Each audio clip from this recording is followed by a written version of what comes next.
창세기 1장 1절 그리고 계시록 21장 1절 우리 같이 한 목소리로 같이 읽도록 하겠습니다. 다 함께 읽겠습니다. 태초에 하나님이 천지를 창조하시니라. 또 내가 새 하늘과 새 땅을 보니 처음 하늘과 처음 땅이 없어졌고 바다도 다시 있지 않더라. 아멘. 자, 오늘 에코 철치 첫 번째로 Simple Not Easy라고 하는 제목으로 말씀을 좀 나누도록 하겠습니다. 종교개혁 기념주일인데요. 이 종교개혁 기념주일에 우리의 삶에 하나의 그 개혁주의 신앙의 적용으로 우리는 어떻게 하면은 친환경적인 삶을 살아갈 수 있고 이런 마중물 프로젝트를 해야 하는지를 같이 여러분하고 좀 나누도록 하겠습니다. 그리고 참 지난주 DC 잘 다녀왔습니다. 무지 추웠습니다. 네. 아침에 영하까지 떨어지는 걸 보고 굉장히 당황스러웠던 그러나 참 은혜의 시간이었습니다. 제 입으로 말은 못하겠습니다. 너무 나유주 목사님 말처럼. 자, 같이 또 기도해 주신 우리 성도님들께 감사드립니다. 자, 그러면 왜 우리는 이런 마중물 프로젝트 같은 것을 행사를 하는가 하는 질문을 던지면서 설교를 시작하려고 합니다. 자, 개혁주의 신앙은 우리를 천국에 데려다 주는 티켓을 주는 것을 목적으로 하지 않습니다. 복음에 기초하여서 하나님 나라를 이 땅에 건설하고 그리고 하나님 나라 백성으로서 살아내는 것을 목적으로 합니다. 이 점에 있어서 그리스도인들은 우리를 이 땅에 부르신 주님의 뜻을 따라서 하나님 나라를 세우기 위해 변방을 향해 나아가는 소명의식이 필요합니다. 바로 프론티어를 향해 나아가는 그런 소명의식이 필요합니다. 동시에 다양한 삶의 영역을 향해서 나아가야 할 또한 소명의식을 가져야 합니다. 여기서 저는 두 가지 중요한 단어를 언급을 했는데요. 변방과 영역이라고 말씀을 드렸습니다. 그리스도인들은 첫 번째로서 가야 할 변방들이 있습니다. 프론티어스가 있습니다. 그것은 바로 우리가 지리적으로 먼 거리를 가지고 있는 이슬람권, 힌두권, 불교권, 예전 공산권, 미전도 종족, 그리고 도시 빈민 같은 이 지리적 개념과 종교적 개념을 가진 변방이 있습니다. 교회는 이런 변방을 향해 나아가는, 또 성도들은 이런 변방을 향해 나아가는 이 프론티어스 미션을 해야 합니다. 동시에 우리는 이 프론티어 미션만을 하는 것이 아니라 우리가 참여해야 할 삶의 영역들이 있습니다. 변방은 내 삶의 영역을 떠나서 가는 곳이지만 그러나 영역은 내 삶의 자리에서 가야 할 영역들이 있습니다. 우린 그것을 마인드 몰더스라고 할 수가 있습니다. 바로 정치, 경제, 교육, 미디어, 예술, 과학, 기술, 그리고 가정, 그리고 생태계, 환경, 이런 어떤 우리가 살아가고 있는 삶의 영역을 우리가 바로 그 마인드 몰더스를 향해서 주님께서 우리를 나아가게 하시는, 리치 아웃하게 하시는 그런 일이 있습니다. 그래서 우리는 이것을 금방 보신 것처럼 마인드 몰더스 미션이라고, 영역 선교라고 할 수가 있겠습니다. 여러분, 전통적으로 우리는 좀 어디를 더 많이 강조해 왔다는 생각이 드세요? 프론티어 미션입니까? 마인드 몰더스 미션입니까? 사실 어떤 의미에서는 우리는 프론티어 미션을 더 많이 강조해 왔습니다. 내 삶의 영역을 떠나서 변방을 향해, 프론티어를 향해 가서 거기에서 우리가 선교를 해야 한다. 그러나 사실 또한 선교의 중요한 영역은 내 영역을 떠나서만 존재하는 것이 아니라 내가 살아가고 있는 내 삶의 자리, 우리의 마인드 몰더스가 있는 곳에서도 우리는 선교적 삶을 살아야 한다는 것이죠. 자, 오늘날 선교신학은 이제 타문화권에 가서 선교하는 것만이 중요한 것이 아니라 똑같이 다양한 자신의 삶의 영역에 있어서 어떻게 선교사적 삶을 살아가느냐가 매우 중요하다고 또한 다루고 있습니다. 그래서 우리 교회도 여러분이 알고 계신 것처럼 일터 세미나라든지 이런 것 등을 통해서 계속해서 우리가 선교적 교회 이야기를 통해서 선교 프론티어 미션도 중요하지만 동시에 또한 우리가 내 삶의 자리를 어떻게 이해하느냐가 중요하다는 거죠. 그래서 프론티어 선교를 하기 위해서 많은 선교사님들을 파송하고 선교팀을 보내는 것을 우리는 선교하는 교회, 미셔너리 처치라고 부릅니다. 그래서 우리는 선교하는 교회로서 역할을 많이 해야 합니다. 또한 동시에 내 삶의 자리를 떠나서 변방으로만 가는 것이 아니라 내 삶의 영역에서 살아내어야 하는 교회가 되기 위해서는 바로, 그리고 그곳을 향해 사람들을 파송하는 교회는 선교적 교회, 미셔널 처치라고 이름을 붙이고 있습니다. 그래서 우리 교회가 일터와 이웃들에게 가서 마중물 프로젝트를 하고 그리고 이런 일들을 하자는 것은 바로 미셔널 처치로서의 역할을 감당해내자는 것입니다. 자, 프론티어 곧 변방 선교도 열심히 해야 하고 그 강조점은 두 번 강조할 필요 없을 만큼 너무너무 중요합니다. 동시에 우리의 이웃들과 내 삶의 영역에서 리치 아웃하지 못한 것이 없는지는 우리도 돌아볼 필요가 있습니다. 내 삶의 영역을 떠나서만 선교를 하는 것이 아니라 내 삶의 영역 속에서도 우리는 어떻게 선교를 해야 하느냐 중요하다는 것이죠. 그래서 1년에 365일 중에 10일 정도 타문화권 선교를 가는 것도 매우 중요하지만 동시에 1년에 나머지 355일을 선교적으로 살아가는 일이 얼마나 중요한지도 고민하자는 것이지요. 여러분이 10일간 얼마나 의미 있는 시간을 선교지에서 보내느냐도 매우 중요하지만 355일을 어떻게 내 삶의 자리에서 보내느냐도 똑같이 중요한 문제라는 것입니다. 주일날 한 번 교회 나오는 것도 매우 중요하지만 주중에 나는 어떻게 살아가고 있느냐를 고민하는 것도 매우 중요하다는 말과 같은 말입니다. 자, 이런 고민이 우리 교회에서 이 선교하는 교회, 미셔너리 철치의 기둥과 동시에 선교적 삶을 살아가는 선교적 교회의 기둥이 두 가지가 우리 교회 안에 잘 자리 잡았으면 좋겠습니다. 바로 이 마중물 프로젝트 같은 것은 이 미셔널 철치로서 우리가 살아가게 만드는 하나의 프로젝트고 이벤트입니다. 그것을 통해서 저와 여러분은 마중물 프로젝트를 통해 가지고 그것이 우리에게 한 번의 이벤트를 통해서 그것이 우리에게 경험을 이루고 습관을 만들어내고 세계관을 형성하고 삶의 태도를 만들어내는 그런 어떤 프로세스를 만들어내는 계기가 되어야 한다고 믿습니다. 프로젝트를 통해서 프로세스가 일어나고 그 프로세스가 일어나다 보면 더 큰 프로젝트를 할 수 있게 되고 그런 프로젝트를 하다 보면 많은 프로세스를 거치면서 한 번의 이벤트가 아니라 내 삶 자체의 세계관과 그리고 내 삶의 애티튜드가 하나님 앞에 미셔널 비잉으로서의 삶을 살게 된다는 것이죠. 그래서 미국의 올 소울스 교회의 휴 팔머 목사님은 이런 이야기를 하셨습니다. 우리 교회는 매주 1,500명의 선교사를 파송한다. 그들 중 일부는 해외에서도 섬기고 있다. 이 말은 해외 선교를 등한시하거나 약하게 본다는 말이 아닙니다.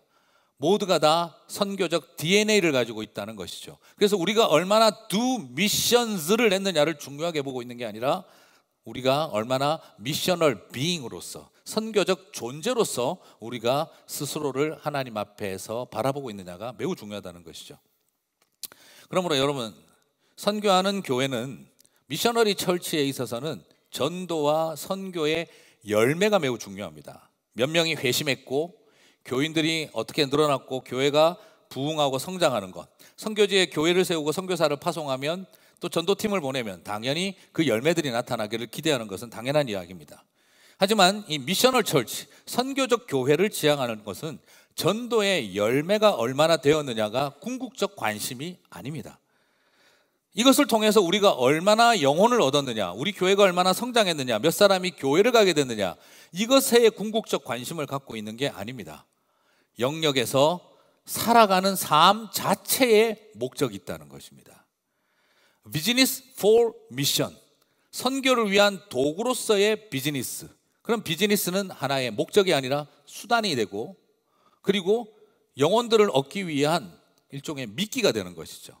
한동안 비즈니스 for 미션을 열심히 해왔지만 시간이 흘러가며 비즈니스 as 미션으로 바뀌고 이제는 비즈니스 is 미션으로 바뀌었습니다. 무엇을 뜻하는 걸까요? 내가 이 일을 통해서 이 비즈니스를 통해서 내가 전도를 몇 명을 했느냐도 중요하지만 이 비즈니스 자체가 하나님 나라의 일을 확장하고 하나님이 원하시는 방식으로 일을 하는 삶의 방향과 의미 자체가 목적이라는 것입니다. 그래서 이런 맥락에서 마중물 프로젝트도 진행을 하고 있는데 그것은 이걸 통해서 우리가 몇 명을 교회를 데리고 왔느냐, 몇 명이 교회로 가게 되었느냐가 중요한 것이 아니라 오히려 우리가 이웃들과 함께하는 자리에 있다는 그 목적 자체가 중요하다는 것이지요. 그래서 교회가 세상의 아픔과 소외된 것을 돌아보고 그리고 우리의 욕망이 망쳐버린 것들을 하나님 보시기에 아름다운 것으로 회복하는 일 자체에 관심을 갖는 일이 매우 중요하다는 것입니다. 사실 그렇죠. 일회용 컵 안 쓰고 머그컵 쓴다고 교회 나올 사람은 없습니다. 그죠? 그것이 우리에게 목적이 얼마나 전도적 열매를 얻어낼 것이냐가 중요한 것이 아니라, 우리가 더욱 중요한 것은 우리가 이 세상 속에서 얼마나 하나님 나라 백성으로서의 삶 자체에 목적을 둘 것이냐, 여기에 중요한 방점이 있다는 것이죠. 이것은 결국 뭘 말하느냐 그러면, 그럼 열매는 아무 의미가 없다 이게 아닙니다. 건강하면 열매는 당연히 따라온다는 거죠. 우리는 지금 열매를 얼마를 얻을 거냐에 포커스를 두는 게 아니라 우리가 얼마나 건강한 나무를 세우느냐에 집중하자는 것이죠. 그리고 그 건강한 나무가 자라기 위해서 어떻게 토양을 새롭게 바꿀 것이냐를 고민하자는 겁니다. 토양을 근본적으로 갈아주고 유기농 비료를 주면 나무가 건강해지는 것이고, 나무가 건강해지면 열매도 많이 열리는 것이죠. 그렇기 때문에 마중물 프로젝트와 같은 이런 것을 하는 것은 토양을 갈아주고 유기농 비료를 주고 나무를 건강하게 만드는 하나의 이벤트를 통해서 이런 프로세스가 일어나게 되기를 기대한다는 것입니다. 그래서 우리가 이 일을 통해서 우리가 얼마나 더 한 번 더 고민하고, 우리가 이웃에게 다가간 얼마나 교회를 열심히 가느냐가 중요한 게 아니라 우리가 얼마나 교회가 되느냐 하는 문제, 그리고 교회로 살아가느냐 하는 문제, 그것이 우리들에게 매우 중요하다는 것을 이야기를 하는 것이죠. 그래서 특별히 이번에 에코처치 프로젝트가 마중물 프로젝트의 주제로 선정이 되었는데, 우리 팀에서 그렇게 제안이 들어왔고 아주 기쁘게 우리가 함께하고 있습니다. 아까 바로 나눈 삶의 영역 중에서 이 환경과 생태는 이제 새로운 선교 신학의 주제로 다가오고 있습니다.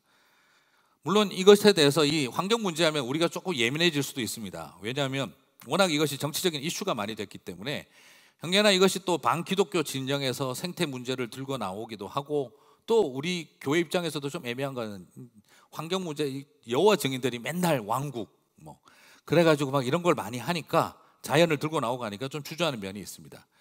저도 처음에는 환경 이야기하면은 쳐다보고, 여호와 증인? 왕국 사람들? 막 이런 생각부터 먼저 드는 그런 정도였었으니까요. 하지만 여러분, 자라보고 놀란 가슴이 소뚜껑 보고 놀란다고 우리가 그런 마음이 생길 수는 있지만, 그러나 그런 가짜 때문에 진짜를 말하는 일을 주저할 필요는 없습니다. 더 성경적인 진짜 원리를 가지고 오히려 하나님께서 우리에게 주신 이 환경을 어떻게 이해해야 되는지에 대해서 우리의 생각들을 한번 새롭게 정리해보는 시간이 필요합니다.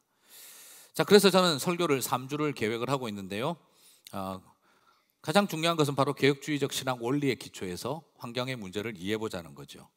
창조, 타락, 구원, 종말. 창조, 타락, 구원, 종말이라고 하는 요 4가지의 순서를 가지고 3주 동안 말씀을 좀 나누려고 합니다. 오늘은 그래서 창조와 종말, 햄버거로 따지면 번 2가지를 같이 다루고, 다음 주는 타락이라고 하는 패리, 아무래도 고기는 타락인 것 같아요. 그 다음에 구원이라고 하는 야채를 좀 2주간에 걸쳐서 다뤄보도록 하겠습니다. 제 입장에서는 그렇습니다. 채소가 구원입니다. 지금 고기는 죄입니다. 지금 저에게 있어서. 자, 창조와 종말이라고 하는 번과 이 타락과 구원이라고 하는 것을 3주간에 걸쳐서 살펴보도록 하겠습니다. 그래서 개혁주의 신앙의 가장 중요한 근본인 이 창조, 타락, 구원, 종말이라는 주제가 어떻게 생태와 환경의 이야기와 깊은 관련이 있는지를 살펴보는데, 오늘은 특별히 창조와 종말론의 관점에서 여러분 살펴보도록 하겠습니다. 분위기가 보니까 오늘 은혜되는 설교이기보다는 공부해야 되는 설교구나. 왼쪽 뇌를 많이 집중하시기를 바랍니다. 자, 그러면 창조와 종말, 그 시작과 끝을 알면 우리가 중간에 뭘 해야 되는지를 알 수가 있습니다. 시작의 배경과 궁극적 방향을 알고 나면 그 중간에 가야 할 내용이 어긋나지 않고 바로 갈 수 있습니다. 그러므로 성경의 시작인 창조와 성경의 끝인 종말을 아는 일은 우리가 타락과 구원이, 그리고 선교가 어떤 방향으로 가야 되는지, 길을 잃지 않는지 정확한 방향을 잡아주는 것이죠. 그래서 창조와 종말을 모르면 타락과 구원도 살짝 빗나갈 수 있고 선교도 빗나갈 수 있는 겁니다. 그래서 타락과 구원은 앞으로 2주 동안 다루도록 할 테니, 오늘은 여기 창조와 종말의 개념들을 살펴보도록 하겠습니다. 자, 창세기 1장 1절과 계시록 22장 끝이 22장인데 그 앞에 21장 1절을 같이 한번 읽어보겠습니다. 한 번 더 읽어보겠습니다. 태초에 하나님이 천지를 창조하시니라. 또 내가 하늘과 새 땅을 보니 처음 하늘과 처음 땅이 없어졌고 바다도 다시 있지 않더라. 자, 여러분, 창세기 1장 1절은 뭐로 시작을 했습니까? 하늘과 땅을 만드시는 이야기로 시작이 되어졌고요. 창세기의 맨 마지막 끝인 22장 바로 앞에 21장은 뭐로 끝납니까?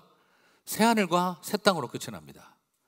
그러므로 창세기는 하늘과 땅으로 시작해서 그리고 새 하늘과 새 땅, 신천지로 끝이 납니다. 그 신천지가 아닙니다. 네. 우리 목사님 마지막 결론은 신천지다 그렇게 하셨다 이러면 제가 큰일 납니다. 하늘과 땅 그리고 새 하늘과 새 땅, 그 신천지로 성경의 시작과 끝이 그렇게 정리가 되어집니다. 그리고 또 재미난 것은 뭐냐 그러면 창세기 1장에서 하늘과 땅을 만드는 이야기가 나왔죠. 그리고 바로 그 다음 창세기 2장에는 뭐가 나올까요? 하나님이 다스리시는 바로 그 에덴 동산의 이야기가 나옵니다. 그러면 계시록 21장은 새하늘과 새 땅 이야기가 나오고 나면 그 다음에 뭐가 나오느냐? 21장 후반부에는 바로 에덴 동산의 컴포넌트들, 구성 요소들과 똑같은 것들이 그대로 쓰여진 새 예루살렘의 이야기가 나옵니다. 천지를 만드는 이야기가 나온 다음에 에덴이 나오고, 그리고 새하늘과 새 땅 이야기가 난 다음에 새 예루살렘이 회복된다는 것을 보여줍니다. 그리고 1장에서 그렇게 나오고 창세기 2장에서 또 뭐가 나옵니까? 아담과 하와가 나옵니다. 그리고 그들에게 너희는 왕노릇할 것을 가르쳐 주십니다. 그것이 계시록 22장으로 넘어가면은 생명나무 옆에서 난 곳 많은 만국 백성들이 모여서 그 생명나무 아래서 영원토록 세세토록 왕노릇하리라 하면서 계시록 22장은 끝이 납니다. 자, 여러분, 여기서 굉장히 놀라운 패턴이 일어나고 있습니다. 창세기 1장에서 세상을, 천지를 만드신 하나님이 에덴을 창설하시고 그리고 거기에서 아담과 하와를 세우셔서 왕노릇할 것을 가르쳐 주셨고, 계시록 21장으로 넘어가서 새하늘과 새 땅을 일으키신다는 것을 보여주고 새 예루살렘이 회복된다는 것을 보여주신 다음에 너희들은 그 생명나무 아래에서 세세토록 왕노릇하리라고 만국 백성들에게 세세토록 왕노릇하리라고 합니다. 우리는 창세기가 종말론을 통해서, 계시록을 통해서 완성되고 있는 것을 발견할 수가 있죠. 그래서 계시록은 창세기의 완성입니다. 그런데 놀라운 것은 무엇입니까? 창세기 3장부터는 인간이 타락하고 죄가 들어오는 이야기가 나오지만 계시록은 23장에 쓰여져서 또 인간이 죄를 짓는다는 이야기가 나오지가 않습니다. 그것이 차이입니다. 그러므로 지금 우리가 살아가고 있는 것은 창세기 3장에서부터 계시록 20장까지의 세상 속에 저와 여러분이 살고 있는 것이죠.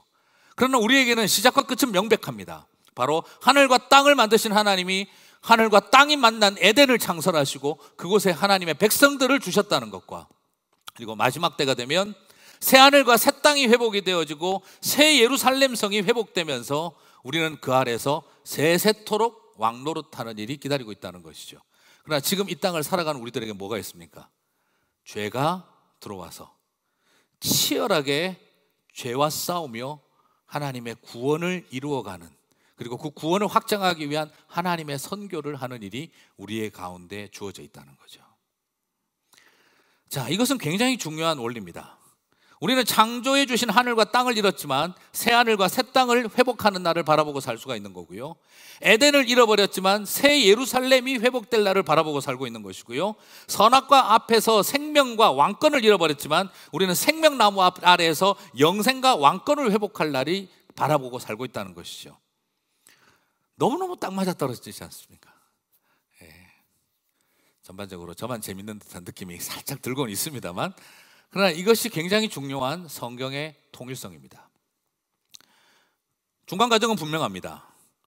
이 땅에서 우리는 죄로 인하여 무너진 세상 속에 하나님의 구원을 선포하고 그 구원을 확장하기 위한 하나님의 선교를 감당하는 사명이 있다는 거죠. 그래서 창세기 3장부터 계시록 20장까지 사이에는 여전히 죄가, 그리고 사망이 왕노릇하고 있지만, 그러나 그 안에서 예수 그리스도를 통해 하나님의 구원이 나타나고 하나님의 선교가 일어나고, 그리고 부분적이지만 완전하진 않지만 하나님 나라를 맛보고 우리가 살아가고 있는 거예요. 그래서 여러분 성경을 보시면 창세기 3장부터 계시록 20장상에는 어떤 내용이 나옵니까? 하나님께서 이 땅에 구원을 주셔서 피조 세계가 회복되는 환상을 계속 보여줍니다. 이사야서를 통해 이사야서 11장, 이사야서 65장, 바로 하나님이 다스리실 그 새하늘과 새 땅에 대한 그림들을 이사야 선지자는 예언하고 있습니다. 그리고 또한 시편 기자는 하나님의 구원이 임하여 이 땅에 일어난 아름다운 피조 세계의 모습을 끊임없이 노래합니다. 그리고 사도 바울도 로마서에서 모든 피조물들은 하나님의 자녀들이 통치할 날을 고대하고 있다고 하며 온 세상이 하나님의 회복을 갈망하고 있다는 것을 보여줍니다. 그리고 성경은요, 이 에덴의 회복에 위해서 하나님은 무진장 노력하시는 것을 봅니다. 에덴을 어떻게 노력하고 있습니까? 에덴의 회복을. 에덴을 닮은 거기 있는 보석들 이야기, 나무들을 이야기를 그대로 닮은 성막을 우리들에게 주셨고, 그리고 그 성막 다음에 또 똑같이 성전을 주셨고, 그리고 그 성전을 주신 하나님은 우리들에게 새 예루살렘의 꿈을 꾸게 하신다는 거죠. 그리고 성경은 또 무엇을 보여줍니까?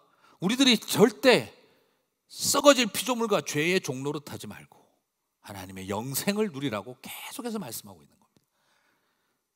그래서 예수님께서 이 모든 것을 집합시켜서 딱 하나로 정리하셨는데 그게 뭐냐면 하나님 나라라는 거예요. 하나님 나라. 여러분, 하나님 나라, 새 하늘과 새 땅이 결합된 개념이 뭡니까? 하늘과 땅이 합쳐져 있는 곳이, 하늘과 땅이 만난 곳이 어디입니까?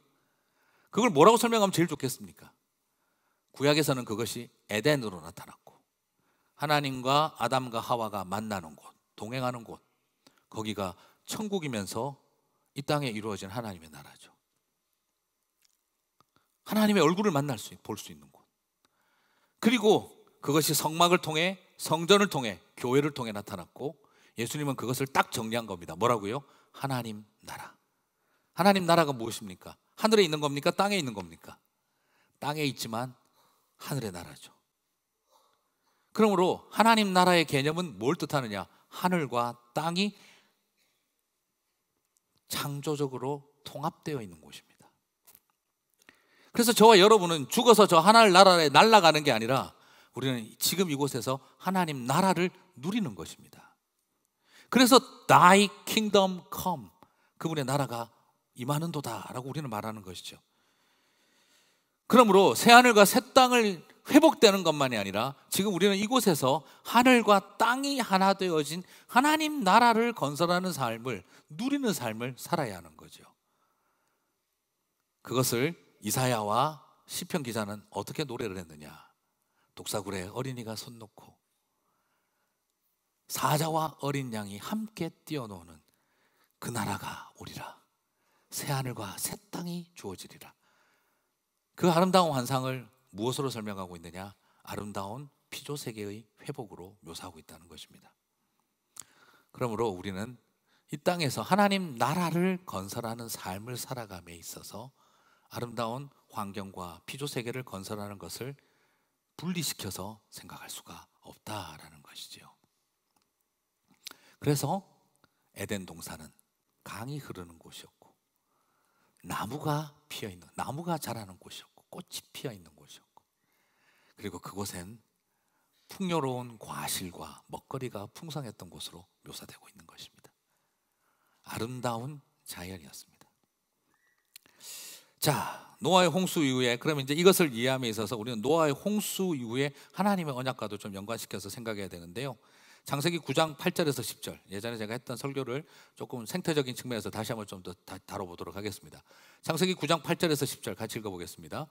하나님이 노아와 그와 함께한 아들들에게 말씀하여 이르시되, 내가 내 언약을 너희와 너희 후손과 너희와 함께한 모든 생물, 곧 너희와 함께한 새와 가축과 땅의 모든 생물에게 세우리니. 여러분, 방주에서 나온 모든 것, 곧 땅의 모든 짐승에게니라. 여러분, 여기서 지금 중요한 관심을 가지셔야 되는 게 있습니다. 자, 하나님이 누구랑 약속을 맺으셨습니까? 노아의 언약, 노아랑 맺었다. 근데 자세히 보시니까 누구랑 맺었습니까? 노아하고만 맺은 게 아니라 노아의 다음 세대들과도 같이 맺으셨습니다. 그리고 노아의 가족들하고만 맺으셨습니까? 아니죠. 함께한 모든 생물, 방주에서 나온 모든 짐승들, 새와 가축과 생물들과 더불어 언약을 맺으셨습니다. 노아의 언약이라고 하지만 너무 심플합니다. 훨씬 더 복잡합니다. 독수리 오형제가 생각나는 대목이죠. 독수리 오형제, 진짜 독수리만 오형제 나옵니까? 자세히 보시면 부엉이도 있고 백조도 있습니다. 그래서 조류 오형제. 네, 근데 보니까 여자도 있었습니다. 조류 오남매. 근데 또 조류가 아니었죠. 조류의 탈을 쓴 오남매였죠. 이렇게 하면 재미없어지죠. 자, 그런데 오늘 우리 감 목사님께서 시작부터 이 아재 개그를 하는 바람에, 다저스 하는 바람에, 자, 지금 노아의 언약이라고 합니다만 사실은 노아하고만 맺은 언약이 아니라 노아는 대표였고요. 누가 포함이 되어 있습니까? 땅의 모든 짐승들입니다. 생물들입니다. 하나님하고 언약을 맺은 존재는 사람만 맺은 게 아니었다는 것을 보셔야 됩니다.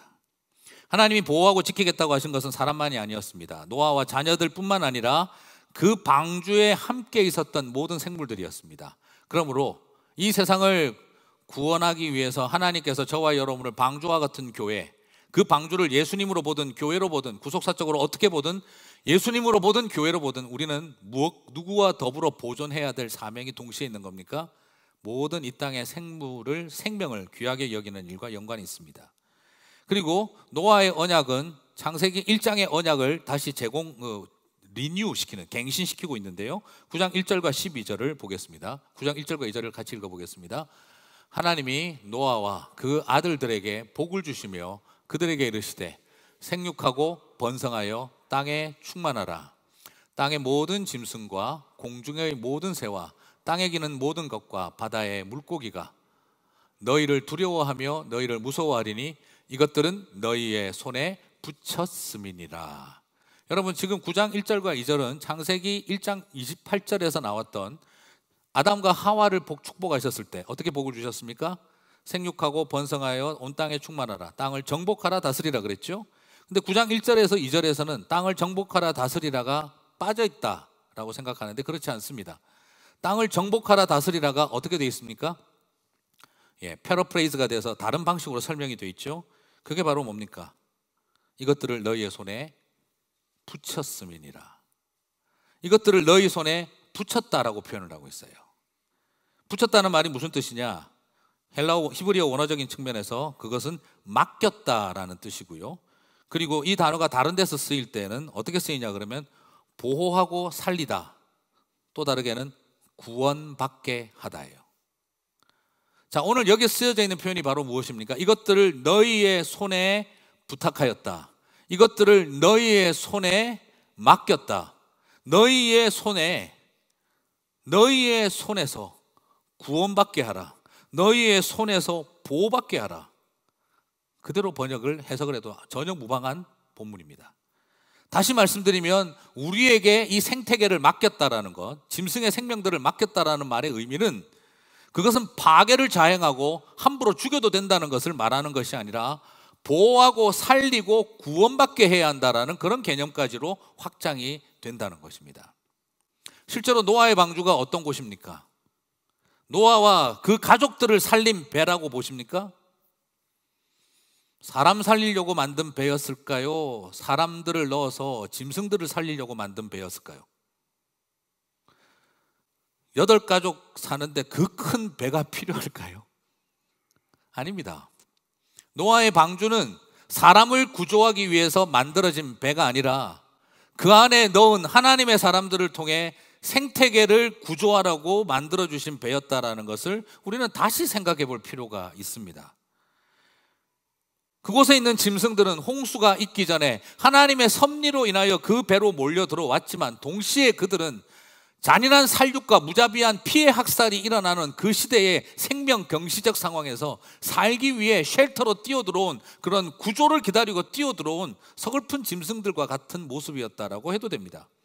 노아의 방주는 홍수 이전이나 홍수 이후나, 홍수 이전에도 노아의 방주는 짐승들을 살리기 위해서 만들어졌고 홍수 이후에도 그 방주에서 나온 짐승들을 보존하고 살리고 구원받게 하는 일을 하라고 하나님은 우리들에게 언약을 맺으셨다는 것입니다. 이건 굉장히 우리들에게 주는 큰 생각과 고민의 전환입니다. 그렇습니다. 그리스도인은 동물을 학대하면 안 됩니다. 동물을 학대하는 사람이 좋은 그리스도인이라고 말할 수 없습니다. 오늘 우리가 여기서 발견되어지는 것처럼 노아의 홍수 이후 하나님은 사람과만 언약을 맺은 게 아니라 모든 짐승과 더불어 언약을 맺었습니다. 그리고 홍수 이후에 이 맺은 언약 내용도 굉장히 중요합니다. 노아와 함께한 짐승과 하나님이 맺은 언약에는요, 종교적인 요구사항, 신앙적인 요구사항이 없습니다. 3절과 5절은 지난번에 제가 말씀드렸던 건데요, 3절과 5절을 한번 보시겠습니까? 같이 읽겠습니다. 모든 산 동물은 너희의 먹을 것이 될지라 채소같이 내가 이것들을 다 너희에게 주노라. 그러나 고기를 그 생명되는 피채 먹지 말 것이니라. 내가 반드시 너희의 피, 곧 너희의 생명의 피를 찾으리니 짐승이면 그 짐승에게서, 사람이나 사람의 형제면 그에게서 그의 생명을 찾으리라. 자, 지난번 창세기 강의할 때도 말씀을 드렸습니다만 더 정리하겠습니다. 이걸 보면서 이때부터 육식이 허용되었다라고 보시기도 하고 사형제도가 도입되었다라고 말하기도 합니다. 그래서 채식주의는 비성경적이다 뭐 이렇게 말씀하시는 분도 있습니다. 근데 그렇지 않습니다. 채식주의자들도 성경적입니다. 같은 배에 탔던 동료를 어찌 먹겠느냐, 그것도 굉장히 중요한 의미입니다. 그래서 같은 배에 안 탄 것만 드신, 생선은 배에 안 탔으니까 같이 먹어도 되는 그런 상황이 될 수 있는 거죠. 자, 이건 뭐 그런 이야기가 아닙니다. 지금 여기서 육식이 허용되어졌다, 사형제도가 도입되어졌다, 그렇게 이야기를 하면요, 지금 하나님이 아이고 뒷골이야 하실 상황이에요. 여러분, 지금 우리한테 바베큐 파티 열어도 되게 하려고 노아의 심판을 하셨습니까? 온 세상 다 심판하고 그렇게 하고 난 다음 하나님 하시는 말씀이 이제 고기 먹어도 된다? 이거 하려고 고기 먹어도 된다고 하셨나? 세상을 심판하셨나? 이제 사람 죽여도 된다, 사형제도 해도 된다? 아니, 사람 사형제도 시키려고 노아의 심판이 있었습니까? 너무 좀 그렇지 않습니까? 지금 하나님이 과도한 육식을 허용하기 위해서 광범위한 사형제도를 도입하라고 우리들에게 노아의 홍수 사건을 일으켰다고 생각한다면 하나님 뒷골 잡으실 일이다 이 말입니다. 무슨 말이죠? 세상에 여러분 법이 만들어지는데, 금지법이 만들어지는데 일어나지도 않았던 일을 예상해서 미리 금지하는 법이 만들어지지는 않습니다. 오늘 여기에서 금지법이 만들어지는데 그것은 이미 일어난 일 때문에 하나님이 이 법을 만드신 겁니다.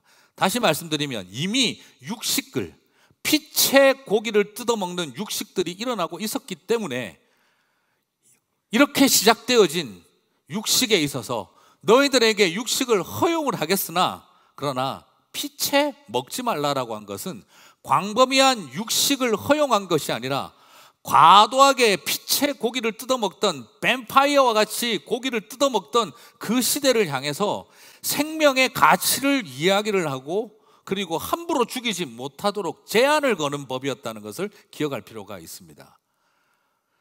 세상에 법을 만드는데 고기 마음대로 먹으라는 법을 만드는 것이 아니라 이것은 지금 엄격하게 과도한 육식과 피채 먹는 일에 대해서 학살에 가까운 그런 뱀파이어 같은 세상을 향해서 제한을 걸고 있는 것이라는 거죠. 아무리 짐승이라도 피는 생명이다. 그래서 오늘 하나님 말씀하시지 않습니까? 짐승의 피도 피값을 물을 것이고 사람의 형제의 피값도 물을 것이다. 여러분, 이게 뭐하고 연관이 있을까요? 바로 가인이 아벨을 죽였을 때 땅이 네 아우의 피 소리를, 피값을 부르고 있다. 그래서 하나님은 이 세상 가운데 물로써 그 살육의 피를 씻어내는 심판을 하시고 그리고 다시 우리들에게 이야기하는 거죠. 더 이상 그런 식의 땅으로부터 핏소리가 들리지 않게 하라는 거예요. 여기에서 이것도 지금 사형제도를, 그러므로 여기에서 우리가 정리할 것은 바로 하나님이 생태 보존의 언약을 하고 있다는 것입니다. 육식 허용이 목적이 아니라는 것입니다. 이것은 하나님 앞에서 사람이 생태계인 동물과 함께 어떤 태도를 가질 것인지를 약속을 하라고 정하고 있는 겁니다. 정확하게 말하면 오늘 이 언약은 하나님과 사람이 약속을 하고 있는 것이기보다는 하나님 앞에서 사람과 동물 사이에 언약을 맺고 있는 것이다 라는 걸 볼 수가 있다는 것이죠. 하나님 앞에서. 그리고 동시에 두 번째 6절은 사형제도를 광범위하게 도입하는 말씀이 아닙니다. 다른 사람의 피를 흘리면 그 사람의 피도 흘릴 것이니 이는 하나님이 자기 형상대로 지음을 받았기 때문이라. 여러분, 우리가 알고 있습니다. 가인이 아벨을 죽였을 때 땅이 핏소리를, 그것을, 그 피의 생명소리를 이야기를 했던 것처럼 하나님은 더 이상 사람이 의하여 피 흘려서 그 땅이 피의 저주를 받는 일을 더 이상 하게 하지 말라. 이 말은 분명히 사형제도를 인정을 하는 말씀이기도 하지만, 그러나 이것이 광범위한 사형제도를 도입하라는 것이 아니라 사람이 피를 흘리게 하는 일을 최소화시키라는 것을 요구하고 있다는 거예요. 왜 그러냐? 노아의 홍수가 일어나기 전에 무자비한 살인과 홀로코스터가 살육이 일어나고 있었기 때문입니다. 기억하시지요? 라멕이라고 하는 사람 뭐라고 말했습니까?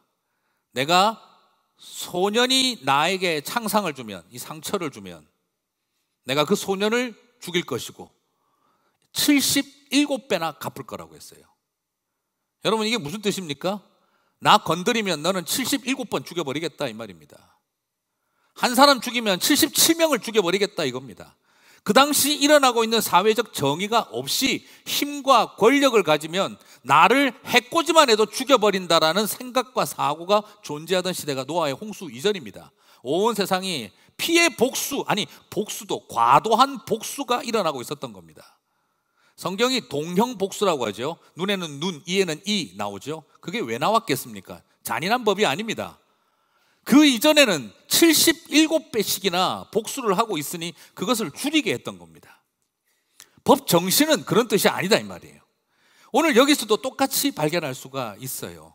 그래서 권력과 힘을 가지면 77배나 갚아도 어떤 처벌을 받지 않는, 권력과 힘을 가진 자들이 소년을 무자비하게 죽여도 아무런 죗값을 치르지 않는 그런 세상, 고대 사회에서 사회적 약자들이 노예라는 이름, 피부 색깔이 다른다는 이유, 젠더 이슈 때문에 함부로 죽임당하던 그런 시대에 남녀 지위 고하를 막론하고 하나님의 형상이니 하나님의 형상을 건드린 자들은 핏값을 갚게 하라. 그가 왕이든 권력을 가지든 힘을 가졌든 사람을 고통스럽게 만든 죄인들에 대해서는 핏값을 물으라고 이야기를 한 것은, 이게 오히려 힘의 논리가 지배하던 세상 속에 왕도 죽어야 한다는 이야기였다는 거죠. 라멕도 처벌받아야 한다는 거죠. 이것이 이 속에 담겨있는 법정선이었습니다. 권력형 살해자들, 그들을 향한 징벌의 메시지였습니다. 그래서 유대인들은 사형제도를 적극 시행하지 않았습니다. 그래서 예수님 시대 때 사내들인 공회는 1년에 사형을 2명을 시키면 피의 공회라고 비난을 받았습니다. 그럴 만큼 사형제도를 조심했습니다. 그러므로 오늘날 성경적 원리에 따라 사형제도를 과도하게 집행한다 하는 말은 성경적이지 않고 전통적이지 않습니다. 자, 중요한 것은 뭡니까? 사형제도를 광범위하게 확산하라는 의도가 아니라 사람을 죽이는 일을 막도록, 고대 사회에서 지위와 권력으로 함부로 사람 죽이는 일을 막도록 하는 하나님의 법정신, 더 이상 땅이 가인의 핏소리를 내지 않도록, 아벨의 핏소리를 내지 않게 하라. 형님이 동생을 죽이는 핏소리가 들리지 않게 하라. 이것이 하나님의 원래 의도였다는 거죠. 이것도 결국 뭡니까? 하나님과 언약을 맺은 것이 아니라 하나님 앞에서 사람과 사람이 언약을 맺고 있는 것입니다. 오늘 우리는 여기에서 어떤 모습을 보게 되어집니까? 하나님과 종교적인 계약을 맺고 있는 게 하나도 없습니다. 하나님과 하나님 앞에서 사람이 피조세계와 약속을 하고 있고 사람과 사람이 약속을 하고 있는 모습을 보게 되어집니다. 놀랍습니다. 하나님에게 잘하라는 말이 한마디도 없습니다. 동물과 생태계에게, 사람과 사람 사이에 잘해라. 종교생활 안 하면 죽는다가 아니라 사람의 피를 흘리면 죽는다. 그리고 짐승을 아무리 먹어도 피채 먹지 마라. 오히려 지금 동물의 생명과 사람의 생명을 존중하는 일을 가르치고 있습니다. 그리고 내 앞에서 약속해라. 내 앞에서 약속해라. 이것이 하나님의 오늘 언약입니다.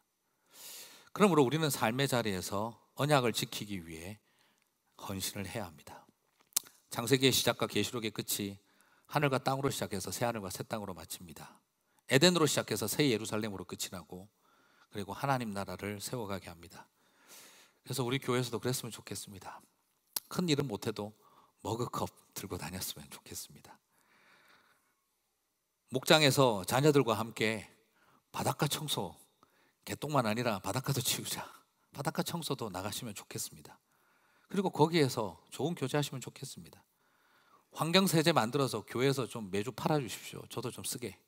네, 환경세제 만들어서 우리 머리도 좀 감고, 네, 계면 활성제 이런 거 잔뜩 들어간 거 머리에 그냥 듬뿍듬뿍 바르지 마시고 그냥 좀 좋은 것들 좀 바르고, 집집마다 한번 그런 것도 어떨까요? 어떤 목장에서 지렁이 키우기.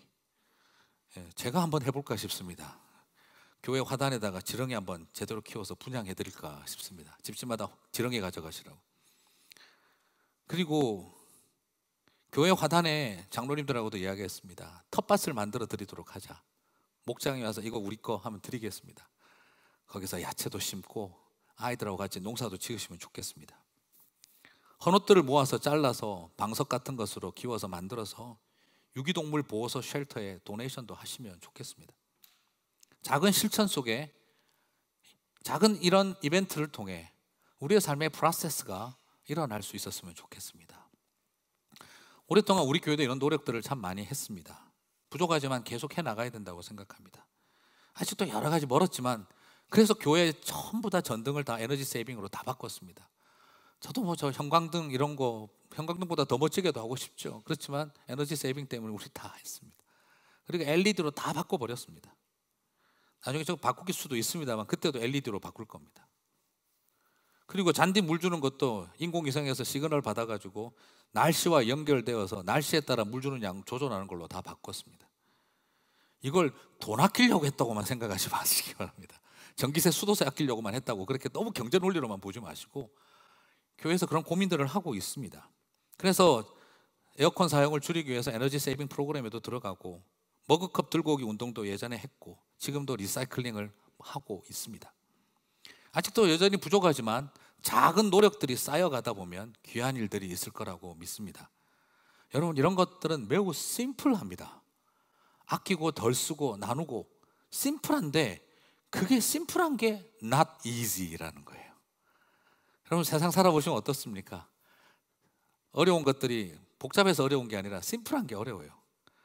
저도 잘 알고 있습니다. 적게 먹고 운동하면 살이 빠진다는 이 심플한 걸 잘 알고 있습니다. 하지만 거의 저에게는 이게 십자가 짐 같은 고생이라 저는 그렇게밖에 안 될 때가 너무 많습니다. 몰라서 못하는 게 아니라 심플하지 않아서 못하는 게 아니라 심플한 것일수록 not easy라는 걸 잘 알고 있습니다. 뚜렷한 결과를 만들어내는 것도 쉽지 않지만 그러나 과정 속에서 우리가 얻어야 할 것들이 더 중요하고 많다고 믿습니다. 말씀을 맺겠습니다. 우리가 헌신해야 하고 우리가 할 수 있는 것들을 해나갔으면 좋겠습니다. 하지만 우리가 열심히 했기 때문에 하나님께서 이 피조 세계를 지켜주고 계신 걸까요? 야, 노아와 노아의 가족들이 그 이후로 열심히 했기 때문에 이런 일이 안 일어나고 있는 거다. 생태계가 지켜주고 있다. 그렇지 않습니다. 창세기 9장 11절 15절 한번 읽어보겠습니다.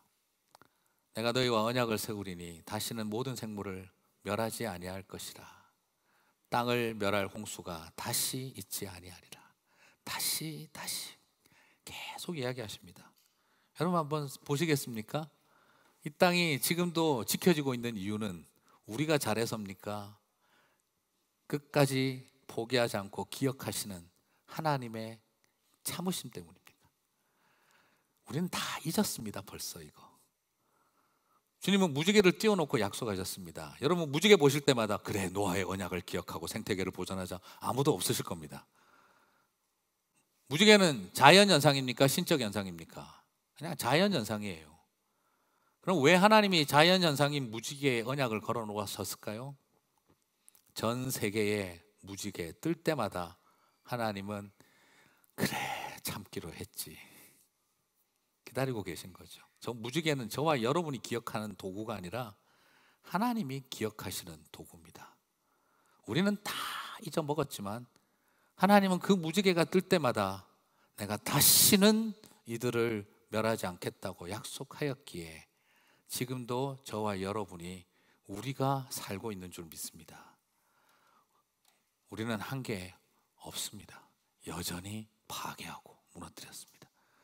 하지만 약속에 신실하신 하나님이 지금도 기억하고 계신 것이지요. 사랑하는 성도 여러분, 이 땅에 지켜지고 있는 이 초록 은총은 바로 보혈의 은혜인 붉은 은총에 기초하고 있습니다. 이 세상에 아직도 초록 은총이 가득한 것은 우리 주님의 보혈의 은혜에 의한 붉은 은총 덕택에 지금도 우리는 초록을 누리고 살고 있는 것이죠. 이런 것을 한다고 우리가 지켜낼 수 있는 게 아닙니다. 하나님이 지켜주시고 계신다고 믿습니다. 그러나 우리도 잊지 않고 기억했으면 좋겠습니다.